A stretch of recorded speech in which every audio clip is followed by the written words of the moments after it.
Good afternoon, good afternoon, good afternoon, and everybody on the West Coast. Good morning, good morning, good morning, good morning, and everybody else in between this great big beautiful country of ours. How the hell you doing? What do you do? What do you say? What's up? What's happening?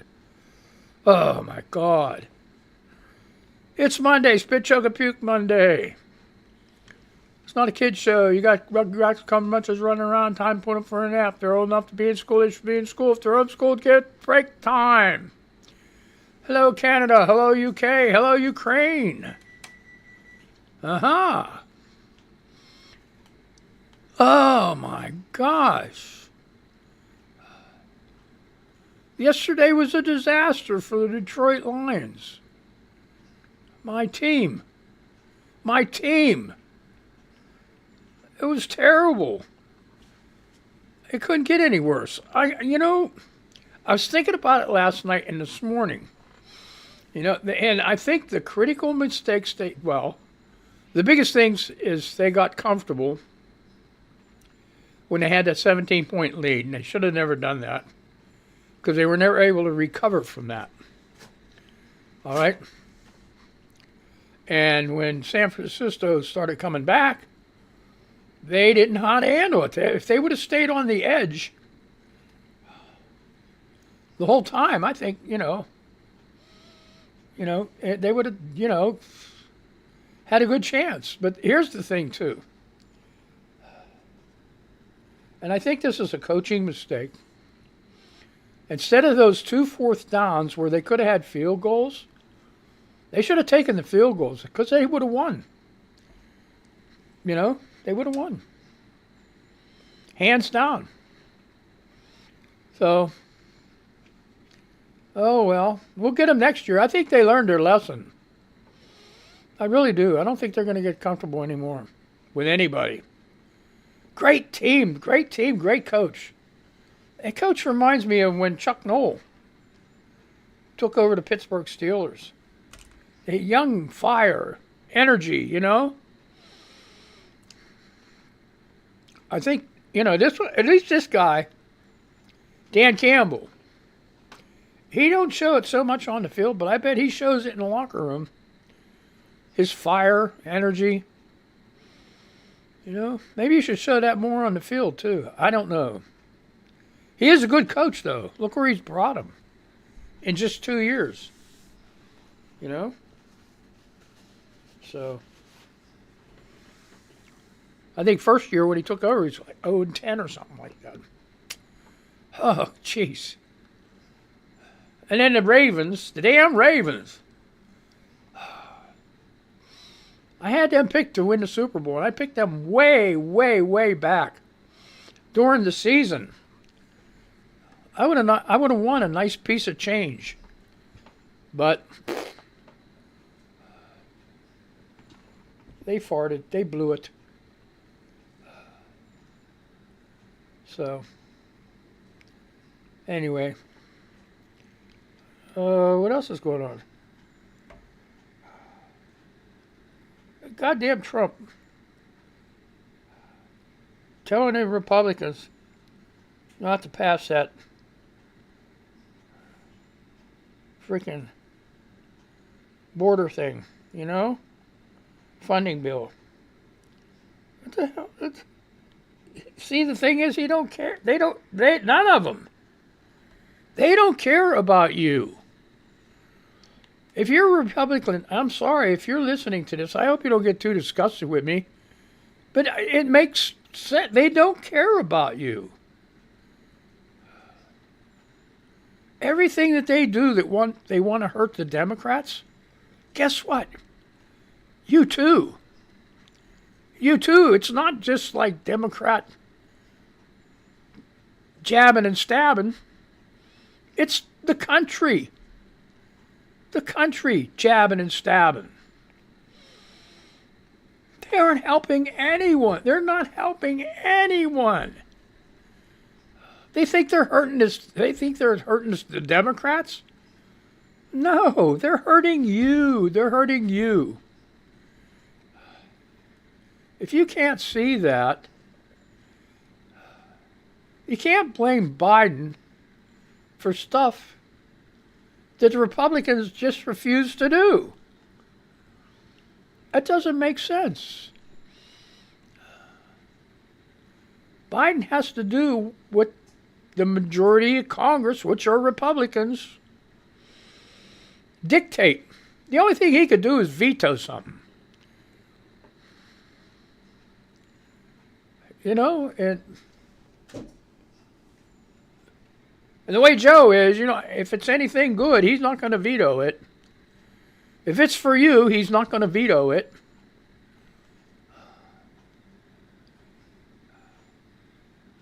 Why? Why? They don't make... Shut the government down. Sure. You know how many of you Republicans it's going to hurt? Half the country. Right? Half the country's Republican. Somewhere like that.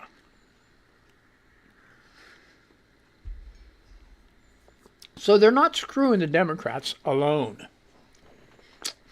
They are screwing you. I wish you guys would see that. You don't understand. Oh, shut the government down.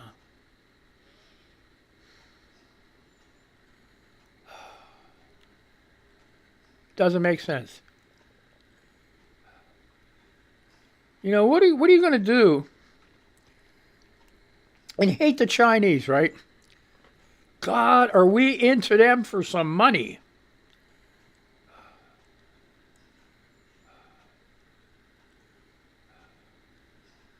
What are you going to do when China calls in all of its bets on the United States and says, hey, you owe us money, pay up? What are you going to do? What are you going to do? Can't blame Joe for that. Can't blame anybody for that. Except for Republican Congress.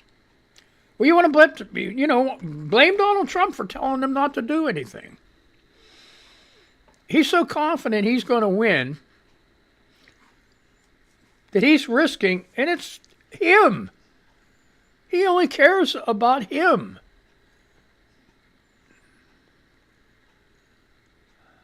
When he gets in, if he gets in, don't plan on ever voting again.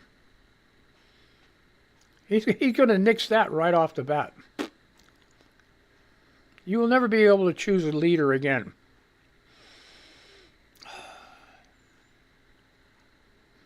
Now look at Don Jr., how fucked up he is.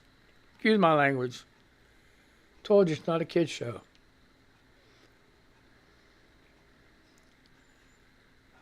Always high.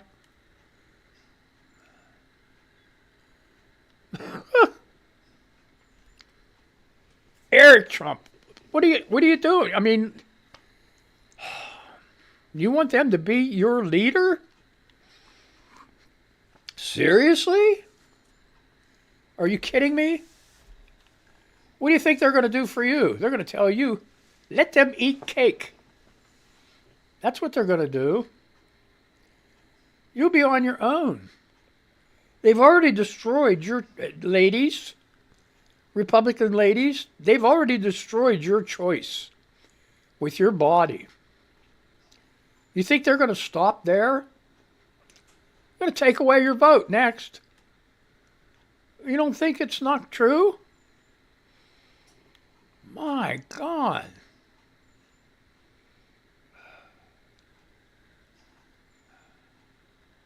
They're going to take your right away. There, Republican women. Okay, you don't believe in abortion. Do you believe birth control pills? What if they take them away from you?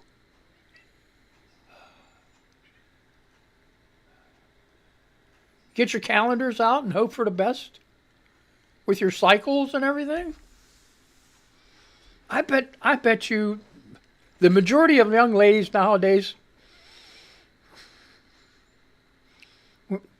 would have a heck of a time figuring that out.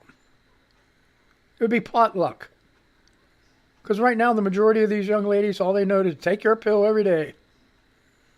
And then there's like, what, 7 days that you don't take it or something? I don't know. Hey, I don't know. You know better than I do. What are you doing, Turd? Baby's not here. Oh, boy. Come on up. Coming up? No. She's like, no, forget it. You can't come up there. No, forget that. Jump up on the equipment. So, it's beyond me what the hell's going on. I've been having bad breathing time for a week now. Now I find out this morning, I called my supplier, and they don't have the cannulas that I use anymore. They have these things called soft, and they're like the flimsy. The only reason is they're cheaper. They can't give me any other reason. They're cheaper.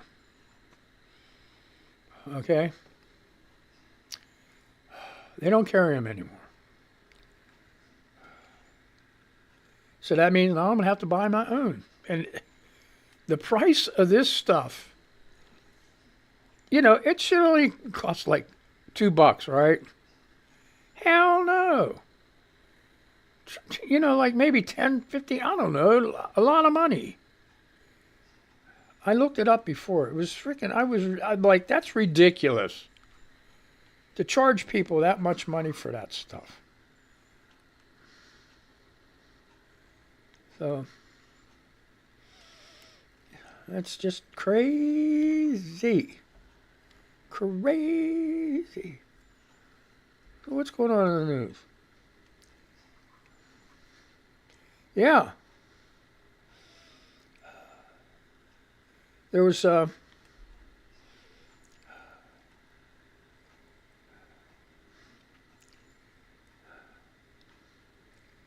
bad news today. Also, I don't know if it's going to go. It might go, and I don't want that. I'll just read you the headline. Maybe I can find it over here.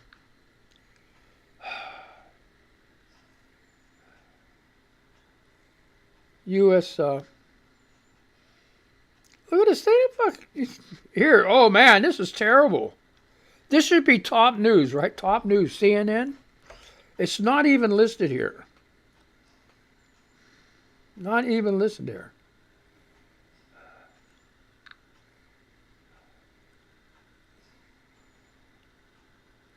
All right, here we go. Clear down toward the bottom.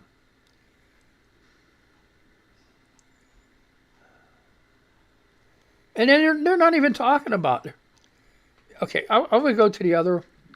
Oh, this is so aggravating.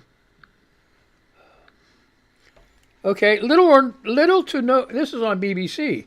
Little to no warning for U.S. troops killed in an attack on sleeping quarters. Okay, President Joe Biden has vowed the U.S. will respond after the attack in Jordan, which he blames on Iran-backed militant groups.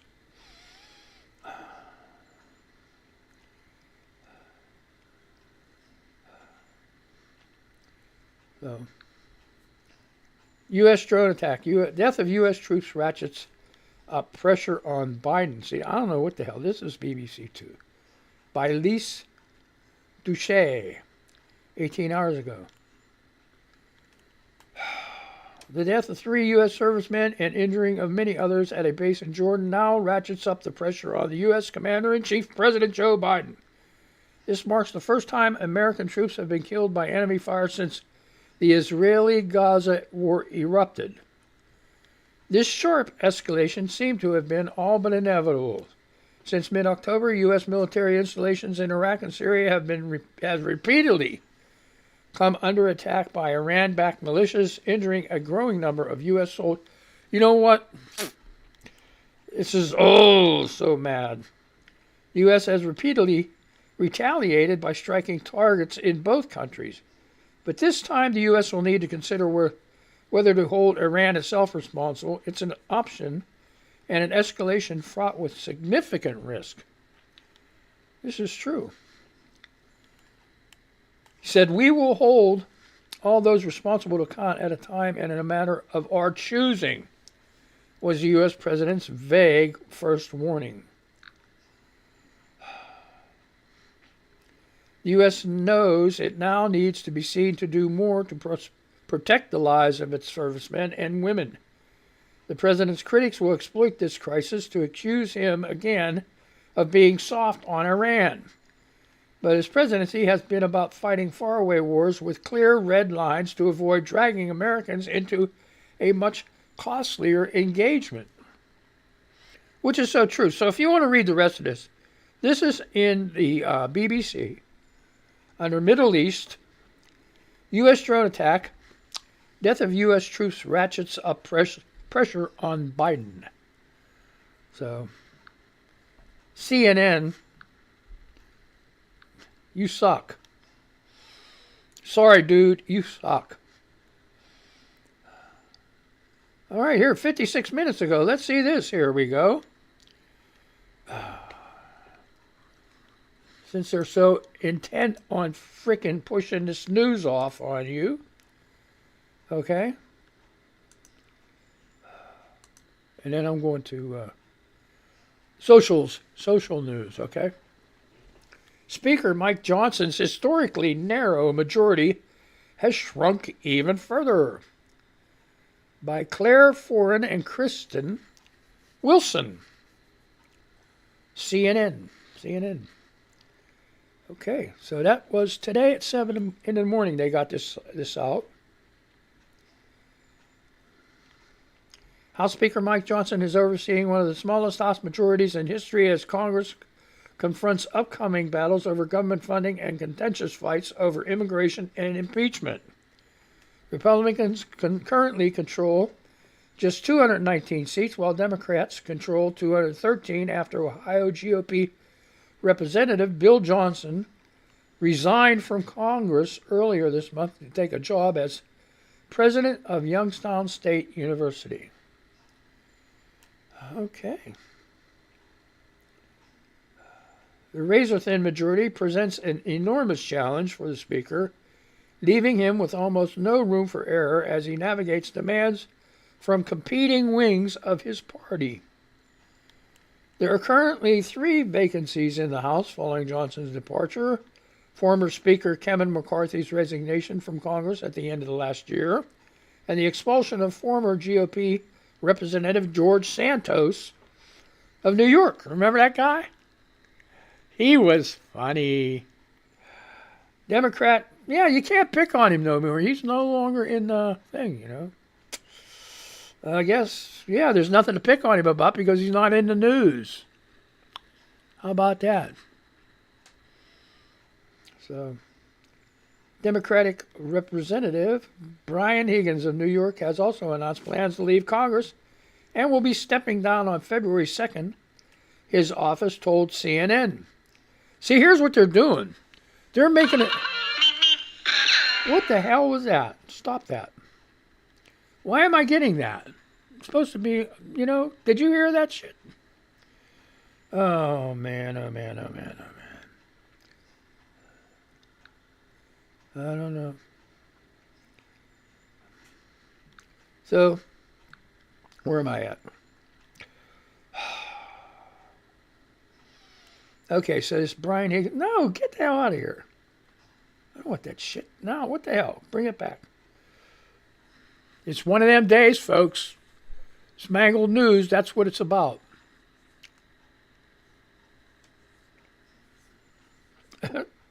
Shit. A special election to fill the seat previously held by Santos will take place on February 13th. The race is expected to be competitive and is a potential pickup opportunity for Democrats. In addition to the tight margin, there is always the possibility that absences can further impact the vote math. House Majority Leader Steve Scalise's office, has said that he will work remotely until further returning to Washington in February as he recovers from a stem cell transplant. How did he get a stem cell transplant? Amazing. See, they got insurance to cover that shit. Do we? Do we? Where's their big Republican health care plan that's going to cover something like that for us? Oh, boy. Didn't just put gas on the fire. Okay, so that's enough of that. I'm just... Ooh. So anyway, I'm not going to do this no more. Okay.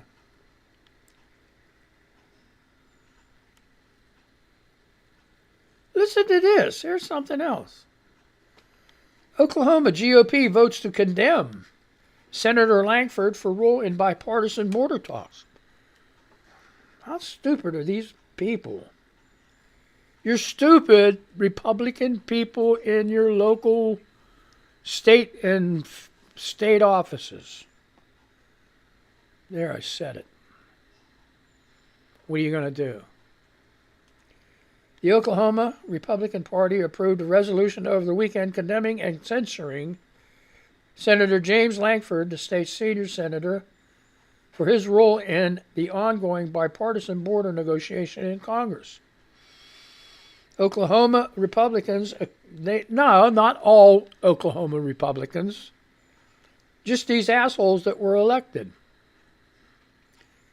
accused Lankford of playing fast and loose with Democrats on border policy and that he puts the safety and security of Americans in great danger, according to a copy of the resolution posted to X, get it, by Republican State Senator Dusty D. Let's talk about X for a minute and go there. All right, so you read about this. You want to read this some more? By Colin McCullough, CNN, updated 8:43 a.m. this morning. Thank you for the updated news.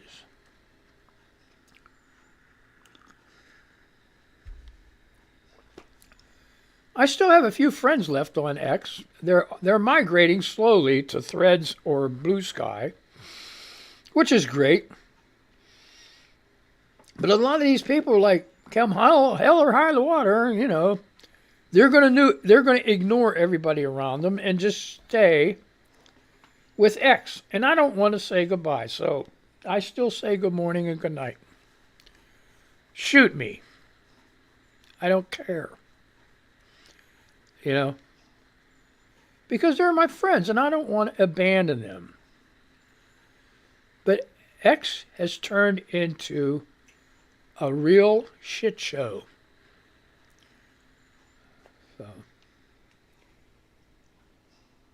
Elon Musk just destroyed. He destroyed what was a good platform. That was way better than what Facebook was. And Facebook got ruined, pretty much. And by the same thing, by these radical right-wing freaking crazies. It's, you know, it's like a minority is trying to run everything. And people are letting them do it.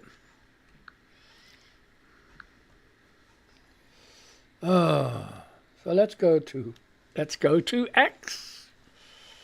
All right, from some of my friends. Viking woman. Great lady. Okay.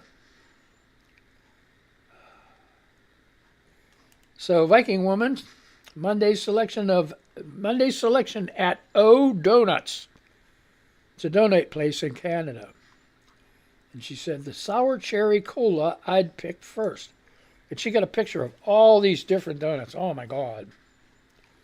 Apple fritters, cereal milk with cinnamon glaze, vanilla sprinkles, vegan dark chocolate caramel pretzel, raspberry dark chocolate. Am I making you hungry? Ghostbuster, ambrosia, vegan blueberry, lemon, everything bagel, cosmic brownie, cotton candy, vegan sour watermelon. Wow. Vegan sour watermelon. lemon curd, sour cherry cola. There you go. Vegan peanut butter cookies and cream. Vegan London fog. Gluten-friendly lemon lavender. Gluten-friendly peanut butter chocolate. And then here's a peanut butter marshmallow square cheesecake. Ooh, man. Okay. Shannon says, good morning. This weather is insane. Emerald temps at the end of January is not a welcome thing. I fear it's going to be another year of drought and wildfires. Oh, but no mosquitoes, so yay, some yay. I'm always kind of stunned about the people who can't see beyond themselves. And the forecast for there, up in Winnipeg. Come on up, bud. Okay. Today is going to be 21 to 37. Tuesday, 26 to 38. Wednesday, 30 to 41. Thursday, 23 to 32. Friday, 28 to 37. Woohoo. X-Ray Barbie. Sarah with an H. Mama Smoke. Hi, kids. As you can see by the gloomy scene behind me, it is definitely a January Monday, and by the looks of it, it's not going to get much brighter out here. So make sure you show those teeth today and brighten up your day. Stop by and brighten mine while you're at it. So she's looking at a gloomy outside today. All right. Cynthia, I wonder how many MAGA parents who have young children who like Taylor are forgetting them to listen to her. Yeah, how about that? I never thought of that. Man, Cynthia, that's an excellent idea. How many MAGA parents who have young children who like Taylor are forbidding them to listen to her? Do parents carry that much clout nowadays? I don't know. Barfy? She's a great one. Okay. I really need to be careful replying to Maggie's. They troll the F out of you. Yes, they do. So let's move on.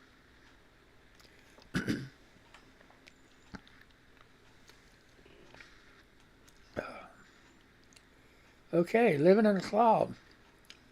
Cuckoo Land. And that is Julie. And then we're over to Threads now. I'm sharing part of a card from one of my girls at work cause I feel my age, LOL, the part about Noah. My coworker is 24. Apparently I'm viewed as his work mama. Ah! All right, so she put this part up. You're so kind and helpful. I love how you defend Noah and how he's like your son. You always make the best jokes and always look for the bright side. I'm so grateful for you making me feel comfortable and confident. Julie does a hell of a job with these teens. So, yeah. If you want to follow her on Threads, it's livin, LIVIN, _ cloud _ Cuckoo Land, and it's CUCKOOLAND. I'll say that again. CUCKOOLAND. If you missed that, just rewind the tape. Holy shit, I'm almost out. I didn't even get to Blue Sky yet. So moving over to Blue Sky. Okay. Cindy McCracken, real quick. One of the most beloved Blue Sky writers may be banned for using a metaphor. If she does, find her a mastodon. Brooke's thoughts are too important to miss. Her words are appropriately gnarly sounding. Hey, Blue Mods, metaphor, not threat. Please take a long walk off a short pier. That's it. My day is done. Maybe I rambled too long. I don't know, but hey, you have a good day. I'm going to say goodbye to these people. And then I'm going to say goodbye to you. Okay? So let's do this shit. All right? Anyway, they're going to play that music, play that and all that stuff. Anyway, where am I at? What am I doing? Grab the thing, please. All right, let's just do this shit.